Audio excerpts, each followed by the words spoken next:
So let's get started with our Torah portion today. And as always, we're going to have Naathan come up and read for us. Come on up, Naathan. Shabbat Shalom. So this week is Parashah 45, Vayet Hanan. We're going to be in Deuteronomy chapter 3, starting on verse 11. I'll give everyone a minute to turn there. Deuteronomy 3, verse 11.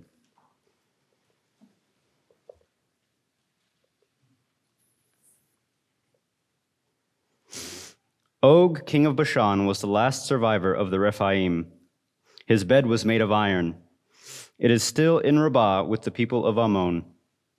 It was 9 cubits long and 4 cubits wide, using the normal cubit.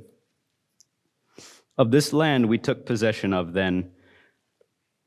Then I assigned to the Reuveni and the Gadi the territory extending from Aroer along the Arnon Valley, together with half the hill country of Gilead, including its cities. The rest of Gilead and all Bashan, the kingdom of Og, I have given to the half-tribe of Manasseh. The whole region of Argob, together with all of Bashan, form what is called the land of Rephaim.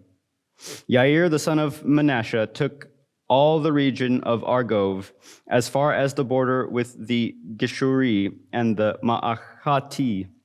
He named this whole area, including Bashan, after himself. It remains Havot Yair to this day. I gave Gilead to Machir, and to the Reuveni and the Gadi I have given the territory from Gilead to the Arnon Valley, with the middle of the valley as the border, as far as the Yabok River, which is the border with the people of Ammon, the Arava too, the Yarden being its border from Kinneret to the sea of the Arava, the Dead Sea at the foot of the slopes of Pisgah to the east. At that time I gave you this order: Adonai your God has given you this land to possess. But all of you who are fit to fight must cross over, armed ahead of your brothers, the people of Israel. Your wives, your little ones, and your livestock, I know you have much livestock, will stay in your cities, which I have given you, until Adonai allows your brothers to rest as he has allowed you, and they too take possession of the land Adonai your God is giving them on the west side of the Yarden. At that point you will return, each man to his own possession, which I have given you. Also at that time I gave this order to Yehoshua: Your eyes have seen everything that Adonai your God has done to these 2 kings. Adonai will do the same to all the kingdoms you encounter when you cross over. Don't be afraid of them, because Adonai your God will fight on your behalf. Then I pleaded with Adonai: Adonai Elohim, you have begun to reveal your greatness to your servant and your strong hand. For what other God is there in heaven or on earth that can do the works and mighty deeds that you do? Please let me go across and see the good land on the other side of the Yarden, that wonderful hill country, and the Lebanon. But Adonai was angry with me on account of you, and he didn't listen to me. Adonai said to me, Enough from you. Don't say another word to me about this matter. Climb up to the top of Pisgah and look out to the west, north, south, and east. Look with your eyes, but you will not go across this Yarden. However, commission Yehoshua, encourage him and strengthen him, for he will lead this people across and enable them to inherit the land that you will see. So we stayed in the valley across from Beit Peor. Now, Israel, listen to the laws and rulings I am teaching you in order to follow them, so that you will live. Then you will go and take possession of the land that Adonai, the God of your fathers, is giving you. In order to obey the mitzvot of Adonai your God, which I am giving you, do not add to what I am saying, and do not subtract from it. You saw with your own eyes what Adonai did at Baal Peor, that Adonai destroyed from among you all the men who followed Baal Peor. But you who stuck with Adonai your God are still alive today, every one of you. Look, I have taught you laws and rulings just as Adonai my God ordered me, so that you can behave accordingly in the land where you are going in order to take possession of it. Therefore, observe them and follow them, For then all peoples will see you as having wisdom and understanding. When they hear all of these laws, they will say, 'This great nation is surely a wise and understanding people.' For what great nation is there that God has as close to them as Adonai our God is, whenever we call on him? What great nation is there that has laws and rulings as just as this entire Torah which I am setting before you today? Only be careful and watch yourselves diligently as long as you live, so that you won't forget what you saw with your own eyes, so that these things won't vanish from your hearts. Rather, make them known to your children and grandchildren, the day you stood before Adonai your God at Horeb, when Adonai said to me, 'Gather the people to me, and I will make them hear my very words, so that they will learn to hold me in awe as long as they live on earth, and so that they will teach their children.' You approached and stood at the foot of the mountain, and the mountain blazed with fire to the heart of heaven, with darkness, clouds, and thick mist. Then Adonai spoke to you out of the fire. You heard the sound of words, but saw no shape. There was only a voice. He proclaimed his covenant to you, which he ordered you to obey, the 10 words, and he wrote them on 2 stone tablets. At that time, Adonai ordered me to teach you laws and rulings so that you would live by them in the land you are entering in order to take possession of it. Therefore, watch out for yourselves, since you did not see a shape of any kind on the day Adonai spoke to you in Horeb from the fire. Do not become corrupt and make yourselves a carved image having the shape of any figure, not a representation of a human being, male or female, or a representation of any animal on earth, or a representation of any bird that flies in the air, or a representation of anything that creeps along the ground, or a representation of any fish in the water below the shoreline. For the same reason, do not look up at the sky, at the sun, moon, stars, and everything in the sky, and be drawn away to worship and serve them. Adonai your God has allotted these things to all the peoples under the entire sky. No, you, Adonai, has taken and brought out of the smelting furnace, out of Egypt, to be a people of inheritance for him, as you are today. But Adonai was angry with me on account of you, and swore that I would not cross the Yarden and go into that good land which Adonai your God is giving you to inherit. Rather, I must die in this land and not cross the Yarden, but you are to cross and take possession of that good land. Watch out for yourselves, so that you won't forget the covenant of Adonai your God, which he made with you, and make yourself a carved image, a representation of anything forbidden to you by Adonai your God. For Adonai your God is a consuming fire, a jealous God. When you have had children and grandchildren, lived a long time in the land, become corrupt and made a carved image, a representation of something, and thus done what is evil in the sight of Adonai your God and provoked him, I call on the sky and the earth to witness against you today, that you will quickly disappear from the land that you are crossing the Yarden to possess. You will not prolong your days there, but will be completely destroyed. Adonai will scatter you among the peoples, and among the nations to which Adonai will lead you away, you will be left few in number. There you will serve gods which are the product of human hands, made of wood and stone, which can't see, eat, or smell. However, from there you will seek Adonai your God, and you will find him if you search after him with all your heart and being. In your distress, when all these things have come upon you in the Acharit HaYamim, you will return to Adonai your God and listen to what he says. For Adonai your God is a merciful God. He will not fail you, destroy you, or forget the covenant with your ancestors, which he swore to them. Indeed, inquire about the past, before you were born, since the day God created human beings on the earth, from one end of heaven to the other. Has there ever been anything as wonderful as this? Has anyone heard anything like it? Did any other people ever hear the voice of God speaking out of a fire as you have heard and stay alive? Or has God ever tried to go and take for himself a nation from the very bowels of another nation by means of ordeals, signs, wonders, war, a mighty hand, an outstretched arm, and great terrors, like all that Adonai your God did for you in Egypt before your very eyes?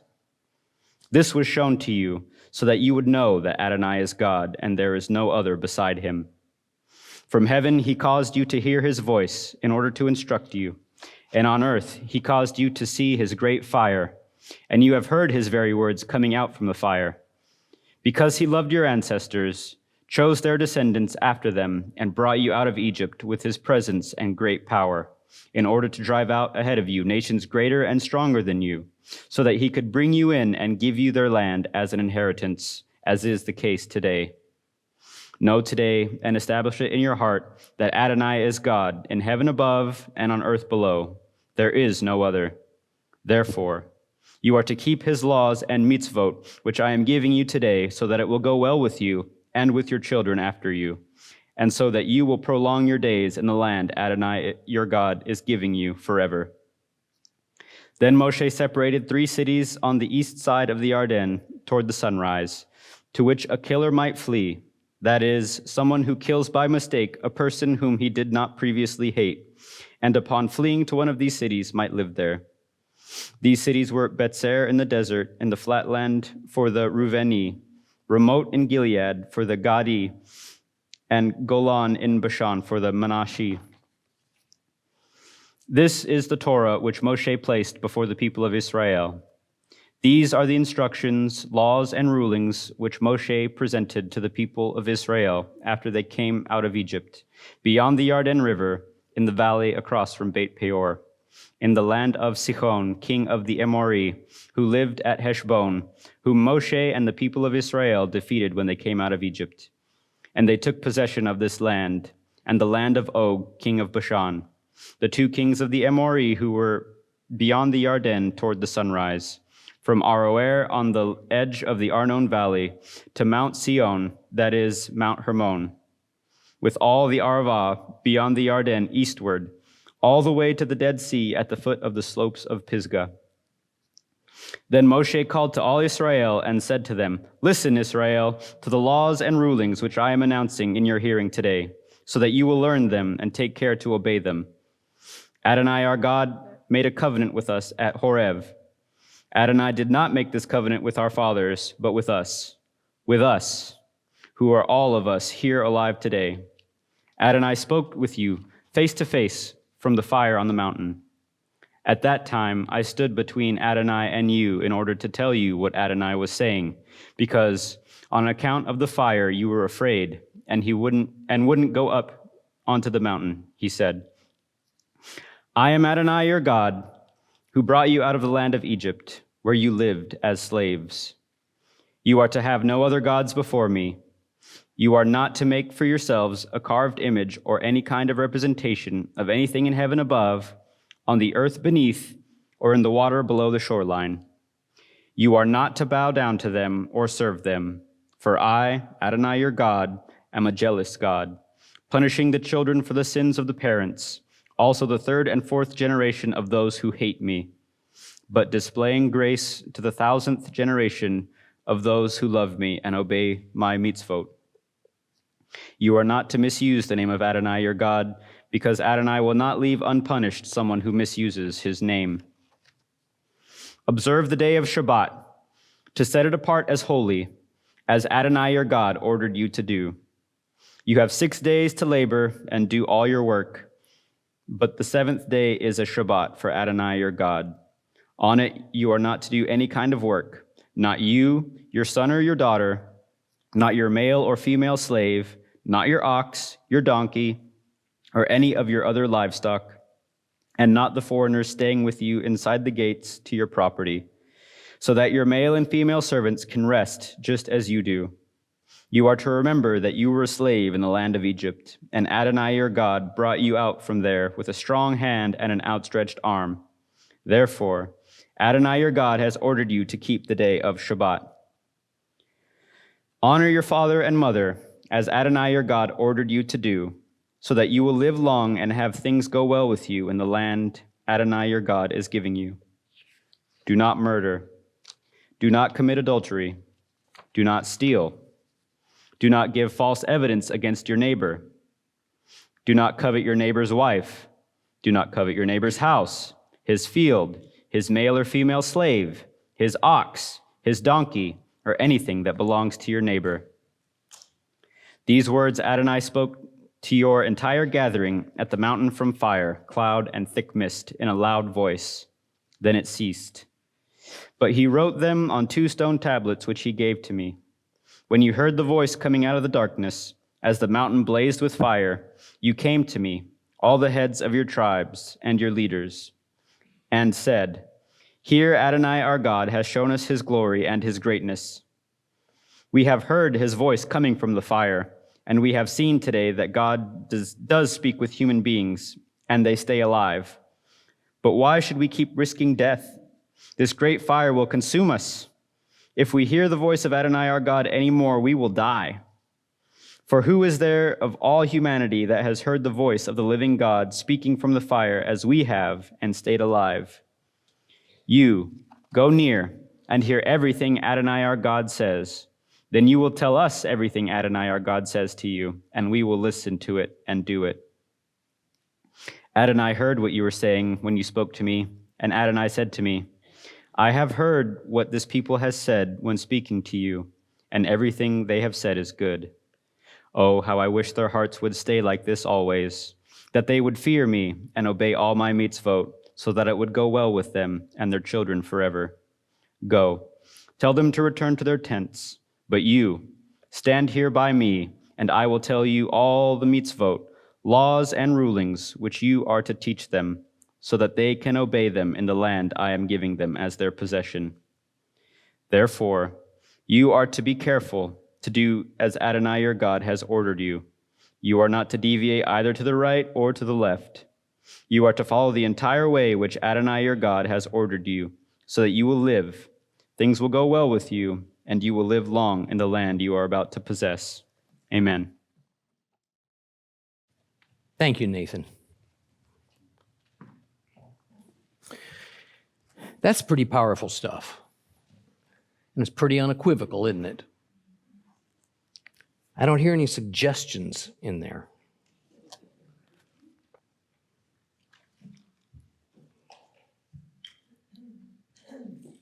You know, I'm going to tell you something.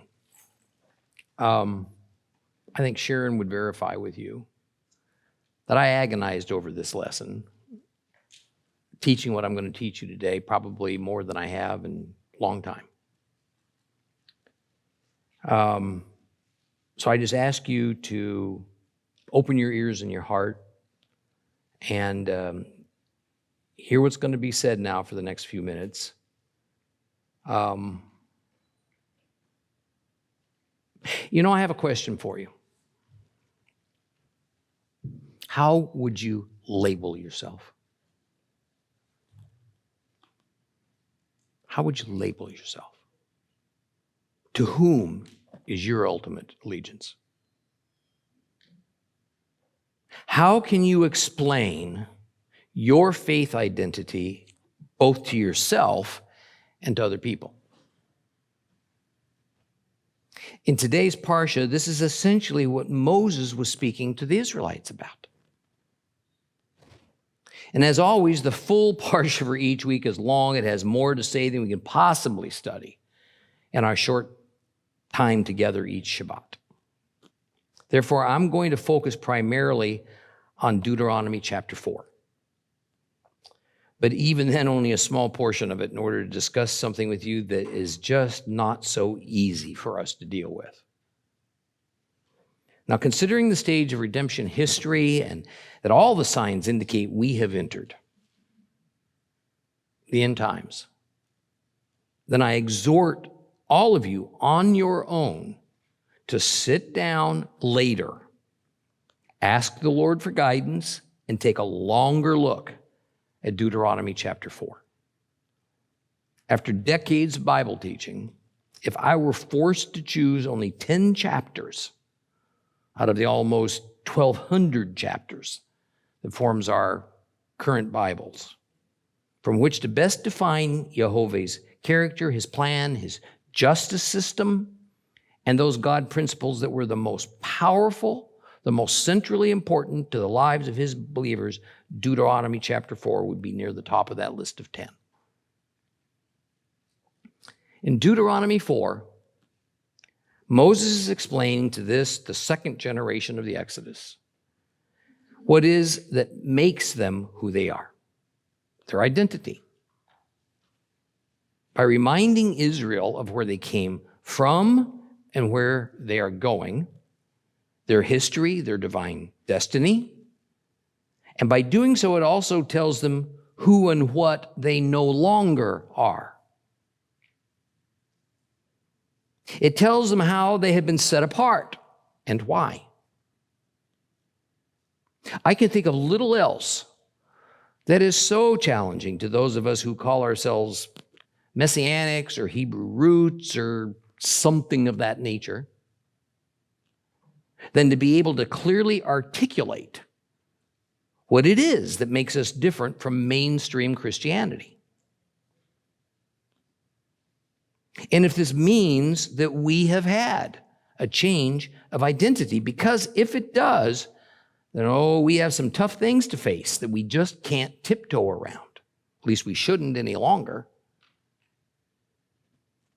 I'm going to begin on a personal note. Sometimes I get quite frustrated and discouraged at the current state of obstinance of the church and of Christianity in general to what seems to be so plain and obvious to me. The Bible makes it clear, unequivocal, that all of God's word, not just the New Testament, is valid, alive, and it's applicable to our lives, Gentile or Jew, of every generation. And that Yeshua meant what he said when he plainly told us he did not come to abolish the law of Moses or the prophets. Yet, that is the exact opposite of the foundational doctrines of the mainstream church, what it was built upon and what it continues to retain in one form or another. I thank the church so much for introducing me to the saving grace offered by Messiah. On the other hand, their opposition to so many clear biblical truths outside of the act of salvation makes it intellectually and emotionally impossible for me to see myself as part of it any longer. I'm going to say it another way. The church has long ago separated God's demands of us into two categories, the essential and the non-essential. The essential is belief that Jesus Christ is Lord and Savior. The non-essential, and therefore the optional demands, is everything else.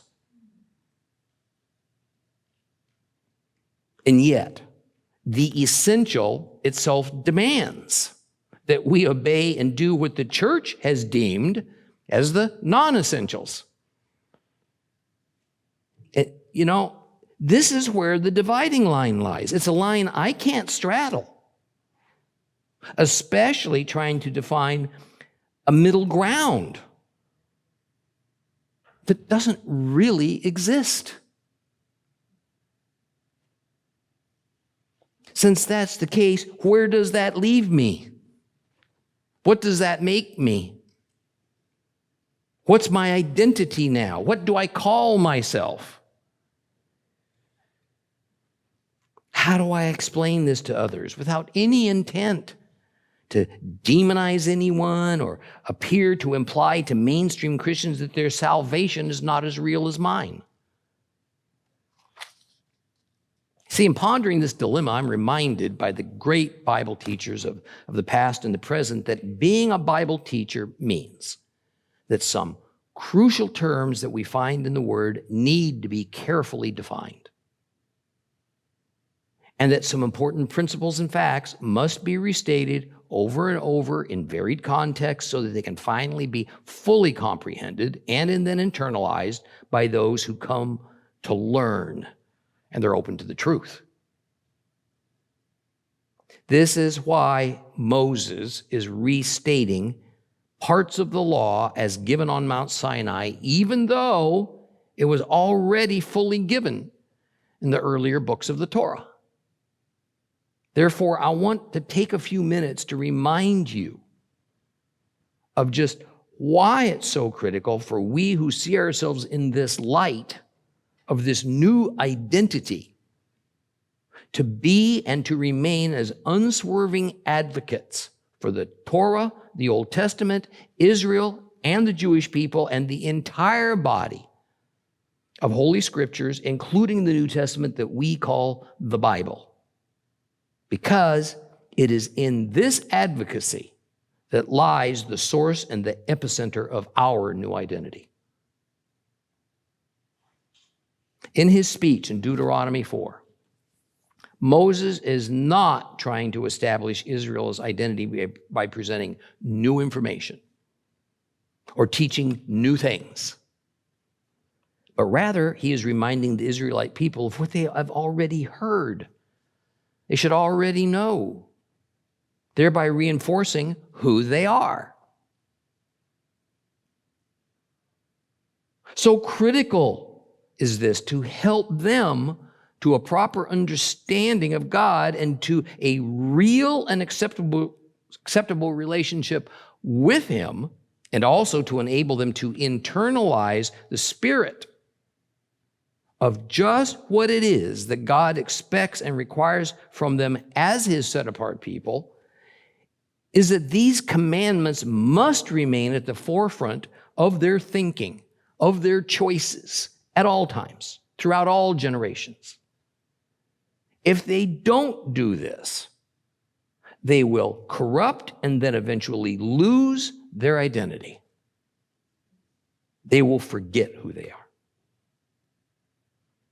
In a similar way, sometimes in this relatively small world of Messianic or Hebrew roots, we forget, or perhaps we have a difficult time to define what we have moved to versus what we have left behind. And what we have left behind is something I call the Constantinian Church. I say Constantinian Church because it is not the same thing as the ecclesia of believers that Yeshua and the later apostles formed. It just isn't. The undeniable recorded historical fact is that it was at the leadership of the Roman Emperor Constantine in the 4th century AD that a new religious institution was established with its power base in Rome. An institution that co-opted the name church from the 1st century assembly of those that Yeshua and then later the apostles taught, and then they began to use it to describe themselves. This new institution was very powerful because it was strongly advocated for by the Roman emperor. The leadership immediately redefined the ecclesia, the congregation of Christ followers, to mean something else than it had ever meant before.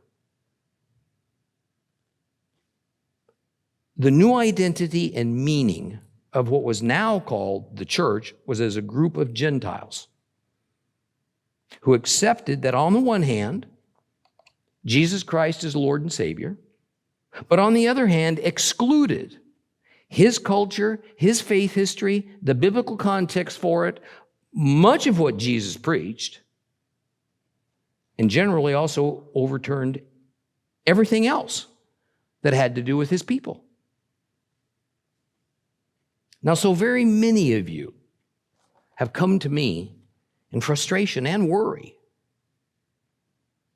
as to why you have to constantly defend yourself for your biblically based faith. Why do you have to repeat ad nauseum to friends and family that because you believe in the ongoing authority of the entire Bible, you've not joined a cult? You haven't renounced Jesus. All of these suspicions and accusations are aimed at you because it's obvious that you do indeed have a new identity. And others readily see it in you. See, you have chosen different holidays to celebrate. You observe the Sabbath. And you even study the part of the Bible that the church says that's only for Jews. You have come to recognize the intellectually honest truth that the entire Bible, in historical fact, is a series of separate but mysteriously interlinking Hebrew documents based upon the God of Abraham, Isaac, and Jacob, and upon his chosen people, Israel, and upon the advent of the Messiah who came from that milieu. And as much as it's painful to admit it, the reality is that the bulk of modern Christian doctrine is at its core anti-Semitic. And it just declares straight away that Israel has been replaced by Gentile Christians, that Yeshua has renounced or changed most of his father's former rules and principles and abolished all of the previous covenants God made, that to even open the books of the Old Testament, let alone study them, to take them seriously, is tantamount to discarding our Savior and returning to being under the law, whatever that means to their minds. See, Constantinian Christianity is regularly at odds with the original and ancient scripture-based faith that Yeshua taught. We seem to understand, because we've been taught it since we were children in Sunday school, that even though the Jews of Messiah's day claimed that their traditions were but good and proper scriptural interpretation, in fact, while some were, too much of it was but Hebrew religious leaders espousing man-made philosophies. But the great irony of this is that the mainstream church that separated itself from anything Hebrew has done essentially the same thing. Yet, when this is pointed out, we're usually accused of church bashing or of being heretics, or worst of all, of being Judaizers.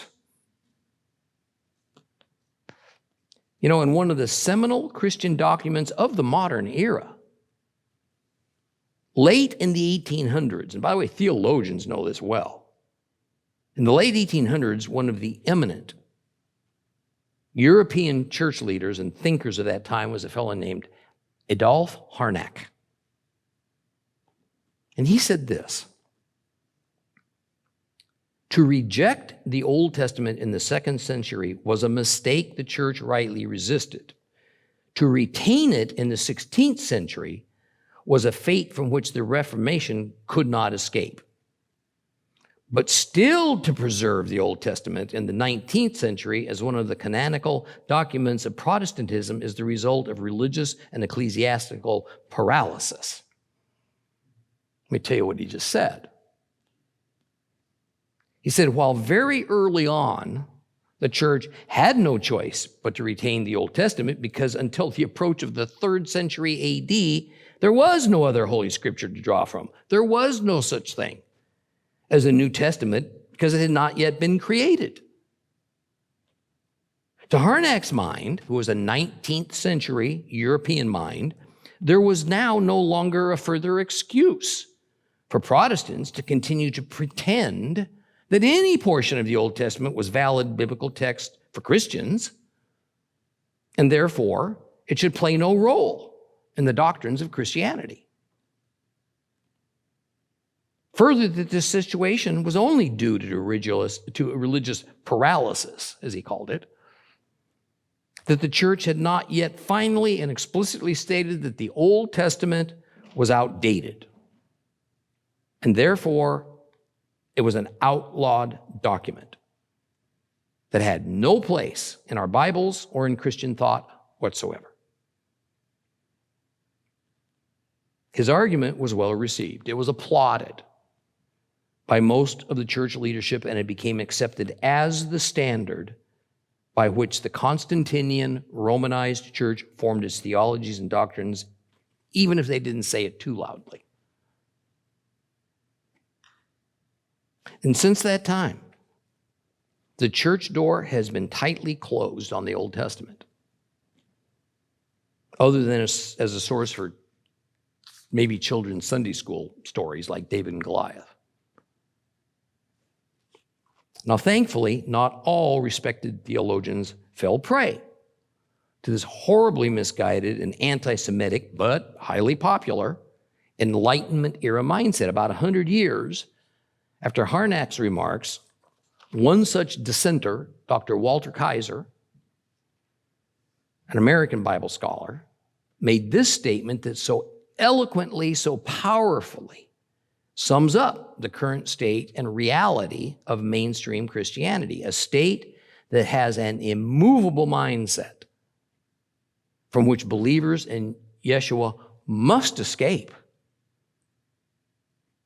And I quote from him, "No matter how great the uniformity of opinion has been from the New Testament writers down to the Reformation, no matter how great the difficulties in answering the formal and material questions posed here, the Old Testament remains the most central and decisive problem for Christian theology.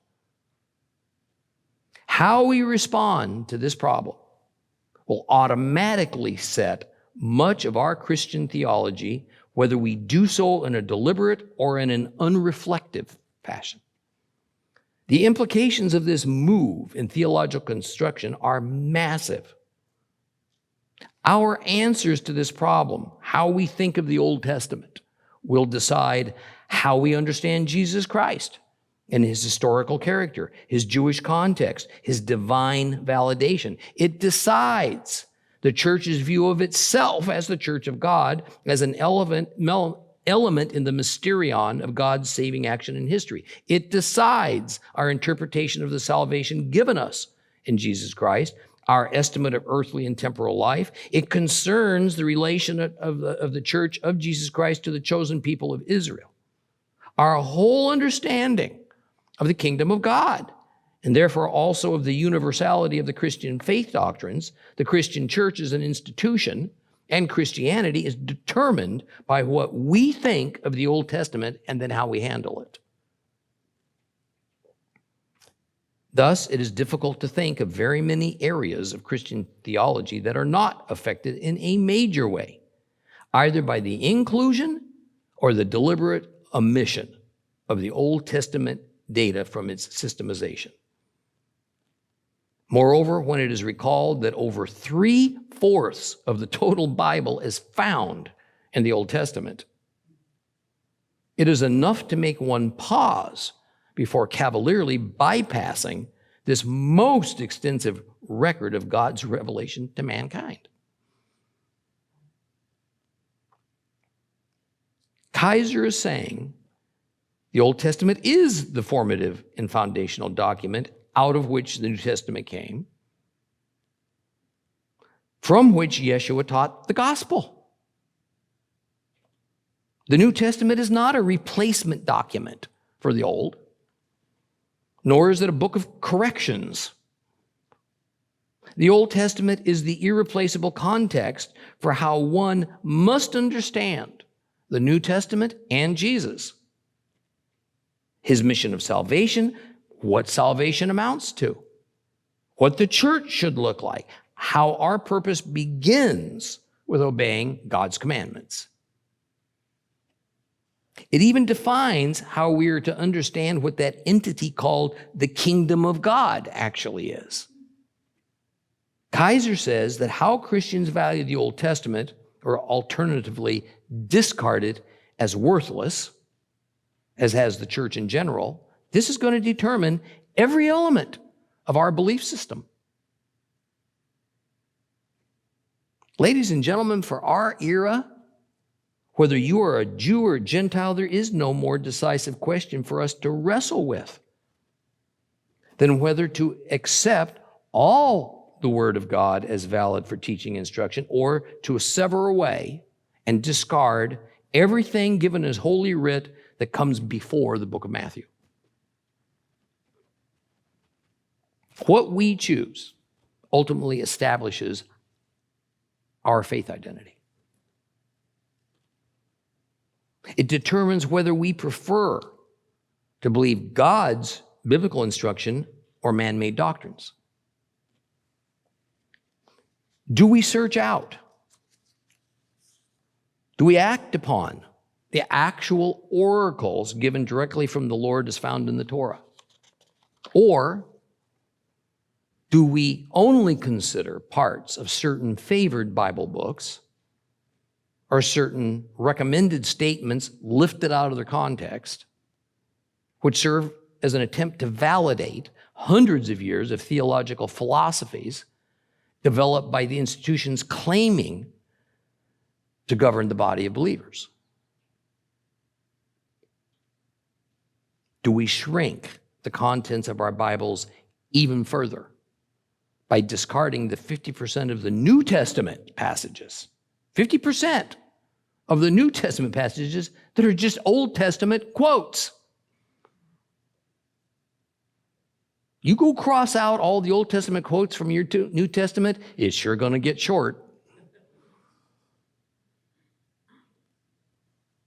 Because if the Old Testament is dead and gone and nailed to the cross and it's not meant for believers, then how do we justify even retaining that portion of the New Testament contents, half of it or a little less, that are just Old Testament quotes? See, this is actually the essential core of the identity message that Moses is urgently bringing to Israel in Deuteronomy. Moses asked, will you trust and do the entire Word of God, Israel, or will you return to human-created doctrines, to the elemental spirits, to worship nature as you were doing back in Egypt? Will you will you obey the Lord God of Abraham, Isaac, and Jacob, or will you merely condescend and conform to some popularized religion of the region in order to obtain the benefits of the society and culture of your neighbors? Will you open your minds to the Lord's wisdom as the ultimate truth, or will you choose to value your intellect or the intellect of your leadership as superior to the divine? Moses says we can't have it both ways. There is no safe middle ground to occupy. We can't be two different identities at the same time. There is no spiritual Switzerland. One of these two ways is life. The other is death. So choose life.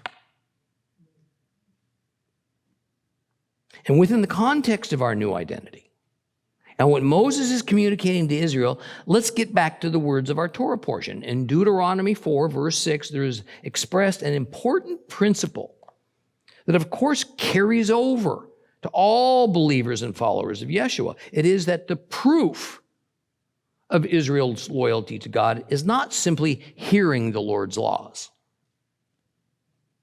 It's in doing them. See, this is critical for us because in order to have become believers, we must first have been grafted into Israel's covenants. There is no other way. Once we do so, then we have obligations placed upon us. The Apostle Paul teaches us this, that clearly the church just ignores. Romans 11, starting at verse 13. However, to those of you who are Gentiles, I say this: since I myself am an emissary to the Gentiles, I make known the importance of my work in the hope that somehow I may provoke some of my own people to jealousy and save some of them. For if their casting Yeshua aside means reconciliation for the world, what will their accepting him mean? It'll be life from the dead. Now, if the challah offered as first fruits is holy, so is the whole loaf. And if the root is holy, so are the branches. But if some of the branches were broken off and you, Gentiles, a wild olive, were grafted in among them so that you become equal sharers in the rich root of the olive tree, then don't boast as if you were better than the branches. However, if you do boast, remember, you're not supporting that root. That root is supporting you. So you're going to say, well, branches were broken off so that I can be grafted in. True, but so what? They were broken off because of their lack of trust. However, you keep your place only because of your trust. So don't be arrogant. On the contrary, be terrified, for if God didn't spare the natural branches, he's not going to spare you. So take a good look at God's kindness and his severity. On the one hand, severity towards those who fell off. But on the other hand, God's kindness towards you, provided you maintain yourself in that kindness. Otherwise, you're going to be cut off. Moreover, the others, if they did not persist in their lack of trust, they'll be grafted back in, because God is able to graft them back in.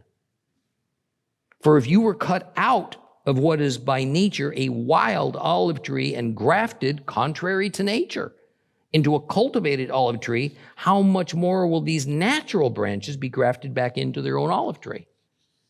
For brothers, I want you to understand this truth, which God formerly concealed but has now revealed, so that you won't imagine you know more than you actually do. It is that stoniness, to a degree, has come upon Israel, until the Gentile world enters its fullness.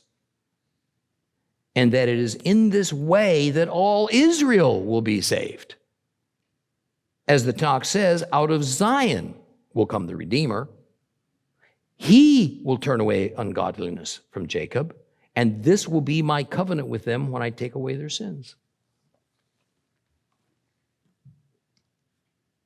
See, without this grafting in, we have no way to benefit from the covenants of Israel, including the new covenant.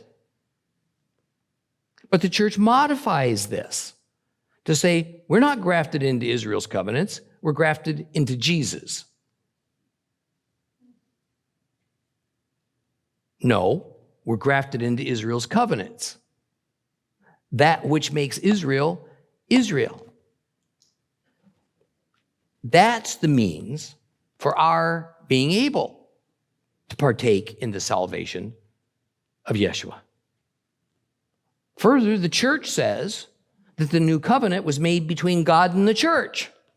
False. Listen to Jeremiah 31, verses 30 through 32. Here the days are coming, says Adonai, when I will make a new covenant. This is where we first hear of the new covenant. A new covenant with the house of Israel and with the house of Judah. Uh-oh. It will not be like the covenant I made with their fathers on that day that I took them by their hand and brought them out of the land of Egypt, because they, for their part, violated my covenant, even though I, for my part, was a husband to them. For this is the covenant I'll make with the house of Israel after those days, says Adonai. I'll put my Torah within them. I'm going to write it on their hearts, and I'll be their God, and they'll be my people. Who does Jeremiah say the new covenant is made by and between? Anybody? Israel and Judah. Israel and Judah. Jehovah and the people of Israel and Judah. Anybody hear Gentiles in there? But the church says we should just cross out Israel and Judah and write in church. All of God's covenants are alive and well.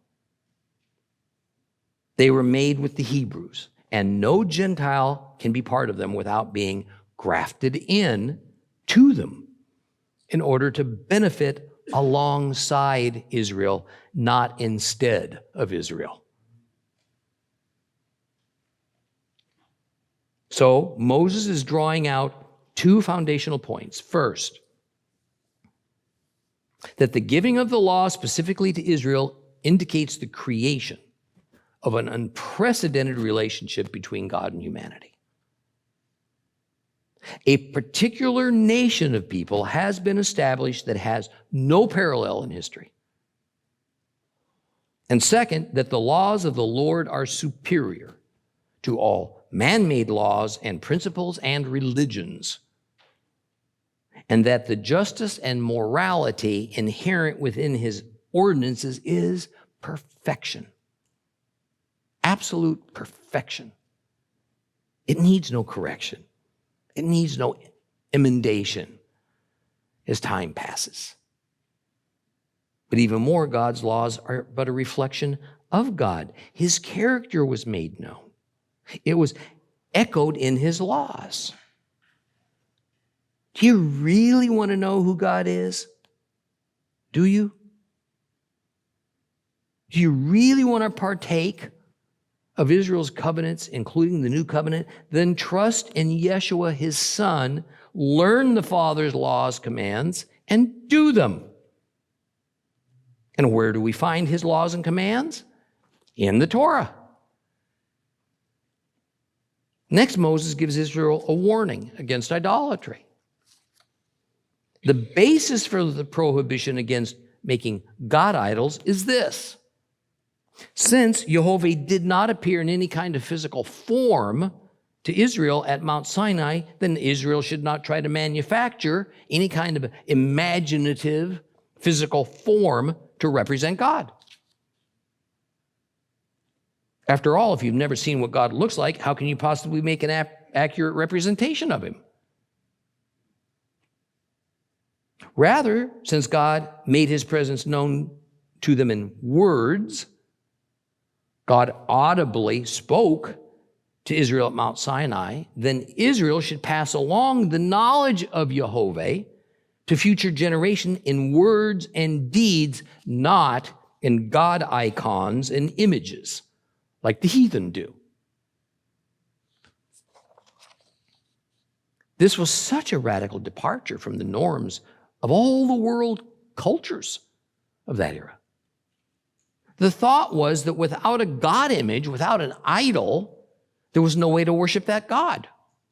See, idols were handed down within families from generation to generation as a means of instructing family members about their particular family gods. Jehovah says, don't make an image of me, because I'm not of this world. Therefore, nothing you could fashion with your hands could ever properly capture my essence. Anything you could make would be a dumbing down. It would be a perversion of who he is. I want to make a point here that I think might be helpful to explain just how it is then that we are to perceive the Lord, since we're not going to do it with visible things. A.G. Herschel, I think, captures it beautifully. He says this: the essence of ancient Jewish religious thinking does not lie in entertaining the concept of God, but in the ability to articulate a memory of moments of illumination by his presence. Israel is not a people of definers. They're a people of witnesses. In other words, the people of Israel actually witnessed what God said directly to them. They witnessed God's great deeds on their behalf. And then that information was reliably passed on generation to generation. It was by means of personal experience, of eyewitness proof from hundreds of thousands, maybe millions of ordinary people, that God's Torah is indeed a direct oracle from the Lord. The critical importance of the incomparable Torah and all of the Tanakh, the Old Testament, to our faith as believers in Messiah Yeshua is that it is a truthful record of actual witnesses who lived and saw and experienced God in ways we can only imagine. And when the Constantinian church, that represents the church as we know it today, throughout the history of our faith, throughout the Torah and the Old Testament, they threw out our identity with the biblical faith of Christ, and they adopted a very different one. Let us determine never to go back to that former identity, nor to ever cease thanking God for our new one, for this new one He's given us, which in reality is just a recovery of the original.